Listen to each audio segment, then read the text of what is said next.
Hello Internet friends and welcome to Quests and Chaos Goes to Essen.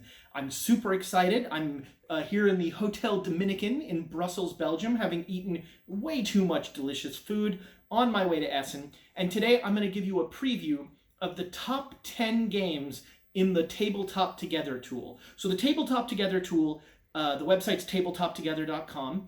The Tabletop Together tool is where people can go in, look at the 1,200 games currently in its library, and rank them. You can say, I need this game, I want this game, I like this game, I maybe this game, or ignore this game. And so the tool takes all of these ratings together and gives each game a score. And I'm just going to talk briefly about each of the 10 games that have gotten the top rating.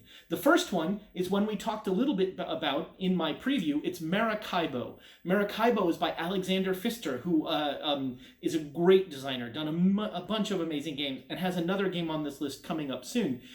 It's a big worker placement, messy game that is going to be a 2-3 hour game. It looks amazing. The cool things about this game are the way it does card management. It's going to be an action selection game using cards that looks really cool. And the other cool thing is that it's going to have a sort of a proto-legacy mode where there's a story mode throughout the game. And when you start certain quests, you'll have little stories that go through the cards. It looks really neat. The second game on this list is Cooper Island. Cooper Island looks really neat because it's got a tile laying mechanic where each of the 4 players are building up their part of the island using these stacking tiles that look a lot like one of my favorite games, Tuluva. I think the actions in this one look really neat. It's another big meaty game. This is going to be a 2-hour game, probably a 4-player game. Looks like a lot of fun. The number 3 game on the list, a little faster, a little lighter game, Echo's First Continent from AEG. In this game, you are various powers that are shaping the world as it develops. And depending on your actions and what you do, you'll be changing terrain by laying tiles and creating flora and fauna on the world. It looks really neat. I'm excited to try that one. The fourth game on here is Alubari, A Nice Cup of Tea. This is by Tony Boyden, who did all the Snowdonia games. Looks really interesting. It's going to be another meaty action selection game. One neat thing about this game is that your victory points, tea, what you're trying to produce, is going to be your victory points, but you can also use tea to improve your workers. So you can give them chai and your workers will work better, which I think is a really cool idea. Number 5 is Crystal Palace. This game looks really cool. It is a dice worker placement game. You're going to be taking dice, but the interesting thing and the twist on this is that the dice are your workers, but you can choose to put that die on any face you want. You're not rolling the dice. The problem is, the higher the number you want, the more it's going to cost you in resources. So I think there's going to be some really interesting decisions in that one. I'm looking forward to it. And the theme, which is the World's Fair in England that the Crystal Palace was built for, looks really cool. There's like some steampunk stuff going on. I think it's neat. Number 6 is Alexander Pfister again, Expedition to Newdale. He's had a long-running card game called Oh My Goods. And Oh My Goods has had this really interesting legacy aspect to it throughout the various games. And this is essentially Oh My Goods, the board game. So instead of just doing everything with cards, you're now going to have workers on a board. You're going to be moving people around and having effects. And one neat thing, this is a legacy game, but it's 10 chapters. And after you've played all 10 chapters, you can say, you know what, I really liked chapter 6. You can just go back and play chapter 6 again. I think that's a great idea.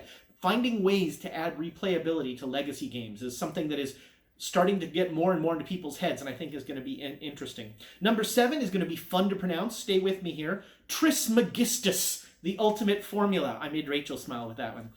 Trismegistus is a deck building game. So it's a fairly kind of standard game. It's got some neat ideas. The art on this one is also really nice. I'm interested in that one. Number 8 is a game that is readily available in the States right now, and I got a chance to play a couple weeks ago, Tapestry from Stegmaier Games. Beautiful game. The bits on the table are really impressive. Got some neat gameplay, some good interaction. The idea is that we are each different civilizations trying to develop our civilization. And there are 4 tracks: exploration, warfare, economy, and science. And as you move up these tracks, you gain abilities, and you also gain these buildings that go on this little tile-laying sideboard where you're trying to build up your capital. Really neat game. Looks great on the table. I really enjoyed it. Tapestry is number 8. Number 9 is Azul Summer Pavilion. And this is Azul with diamond-shaped pieces. That is almost 100% the explanation. I'm interested to see. I think they did a good job with Azul Sintra of changing the game just enough to make it more interesting. So I'm willing to go along and see what they do with this one, because I think they're finding ways to refine the sort of the system that they've built with Azul, and I think they're going to do some interesting stuff. And the last game, number 10 of the top 10, is Point Salad. And Point Salad, for those of you who don't know, Point Salad is a joking reference in any board game where there are 100 ways to score points. If everything you do gives you points, that's Point Salad.